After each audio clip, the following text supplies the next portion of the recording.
I am Nathan Winn. I am the Managing Director for Shan Orchard Myanmar Limited, as well as Shan Orchard Pte Ltd, Singapore Holding Company.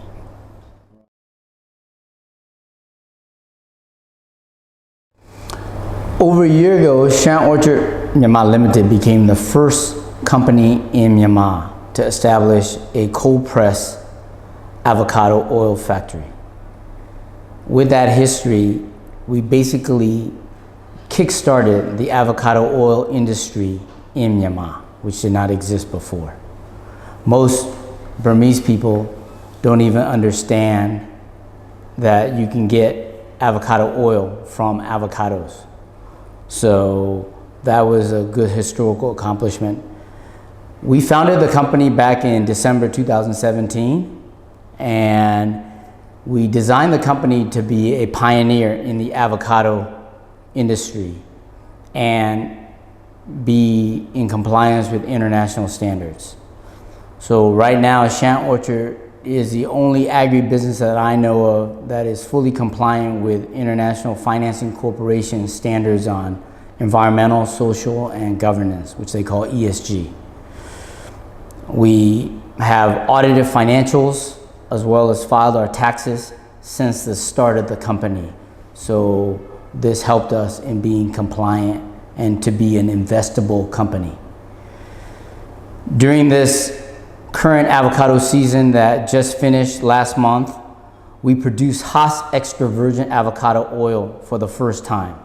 According to the lab test results that we received, our oil is at the same premium quality as those coming out of Mexico, United States, Australia, and New Zealand.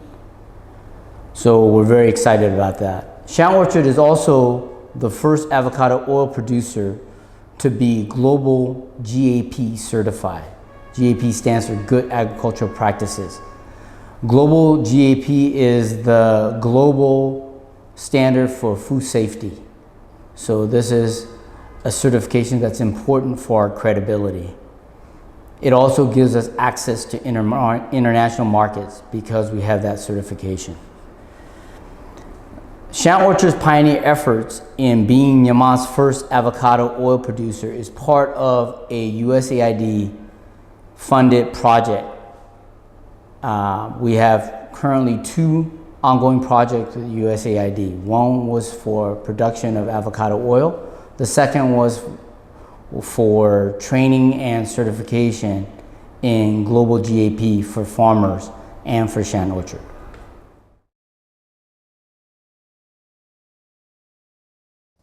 I was born in Taiwan, Myanmar, and I left Myanmar when I was 9 years old with my family. I came back to Myanmar in January 2016 to take a position as a general manager, chief of party for a development project funded by LIFT called Water for Livelihoods. And it was being executed by a company called Prime Agri Limited. On a personal side, I felt the pull to come back to Myanmar after retiring as a major in the United States Army. I worked in Dubai after my military retirement for a short while before this opportunity came up.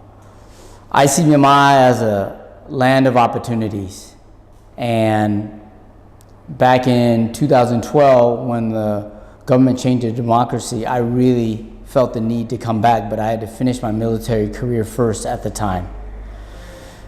Today, I still see that Myanmar has many business opportunities. In any other country, it would have taken me much longer to establish a company and to especially do a land-based business in agriculture. But I did have to relearn everything when I came back to Myanmar. I had to relearn the language, the culture, about the people, as well as the local laws.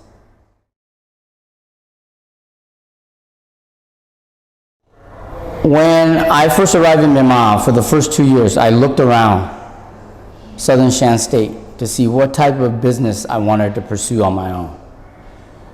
After working with potatoes and onions, working for my previous company, I realized the financial risks and the seasonal risk with those crops. So I wanted to pick a crop that was more stable, more predictable. And I grew up with avocados in my backyard in Southern California. So I already had a connection to avocados. And in Southern Shan State, there were a lot of avocados being grown. What was missing was the post-harvest value-adding capabilities. So I decided to pursue avocado business, but to do something in avocado that no one else was doing. And this is why we established the avocado oil factory.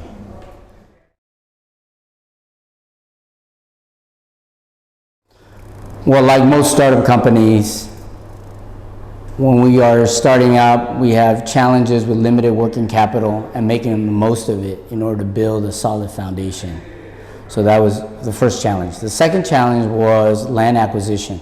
It took us over 2 years to acquire the land that we need at our selected site. Most of the delays was due to trying to find who the owners were of the land that we needed and trying to discuss with them whether they were willing to sell their land. The next challenge was trying to find water on our land.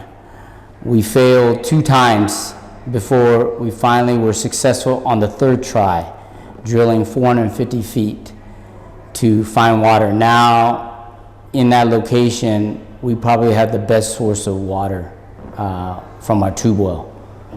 So despite those challenges, we stuck to our original business plan with small adjustments along the way. I believe this is why today we are in the good position that we are in today.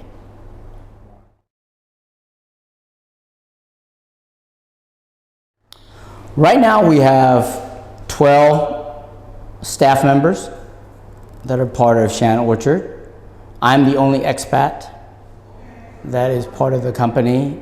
The other thing is we operate 34 acres of land, and on that land we have over 4,000 avocado trees planted. Most of our avocados are Hass variety, which come from California, and our MIC permit, which we got in 31st of October 2020, we finally completed our construction phase as of 30 September 2022.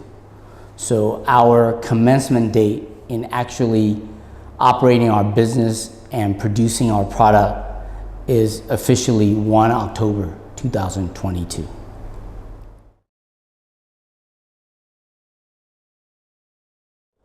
Shan Orchard Myanmar Limited is registered in DICA as a foreign-owned company. 80% of Shan Orchard Myanmar Limited is owned by Singapore holding company Shan Orchard Pte Ltd, and 20% owned by local shareholder Dr. Suthin Zabo, who serves as our director and general manager. Shan Orchard Pte Ltd shareholders are myself, Dr. Suthin Zabo as well, Mr. Daniel Bennett of New Zealand, and Anthem Asia, a private equity firm based out of Singapore.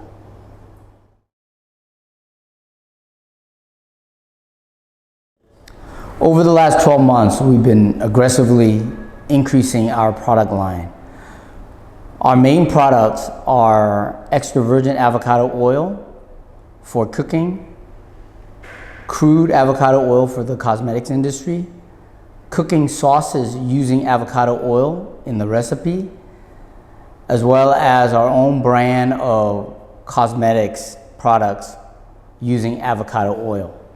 Right now, at marketplace supermarkets, our avocado oil for cooking is being sold under the brand name of Avocado by another distributor of ours. Recently, we signed an exclusive distribution agreement for nationwide distribution of our cosmetic product line, and we're very excited about that. And then finally, we have an agreement with Wolf Kitchen to produce the cooking sauces for them, which are very good for keto dieters.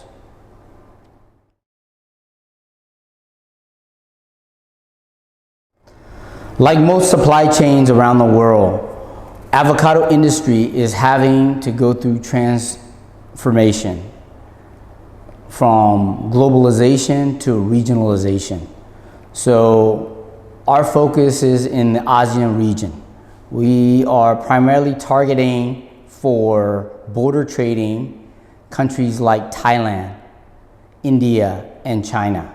For sea shipments, we're looking at Singapore and Indonesia.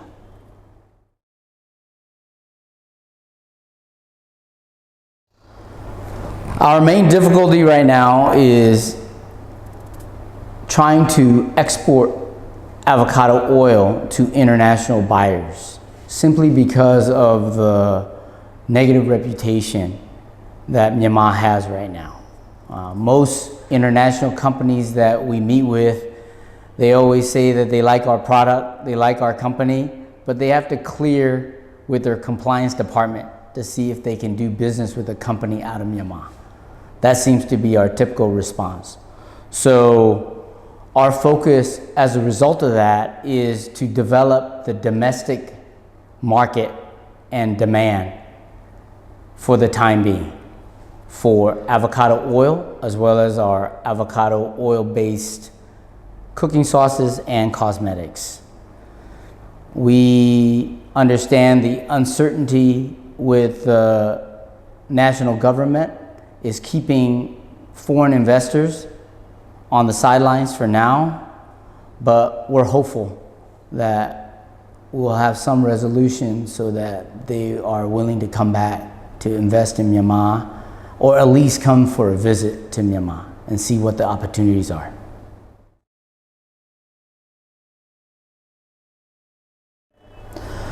For Shan Orchard, we want to stay focused on producing high quality products at affordable prices for our Myanmar consumers, as well as for our international buyers. We want to stay focused on customer service, because we believe that that's what will separate our company from other competitors in the future.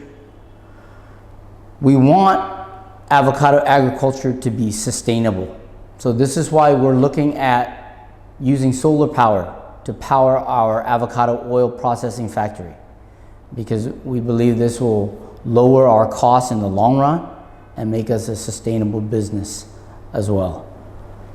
And then we want to grow and mill Myanmar coffee in the future. Right now, we are already growing 8 acres of coffee between our avocado trees. And the day that we have coffee beans coming out of Shan Orchard will be an exciting day for us.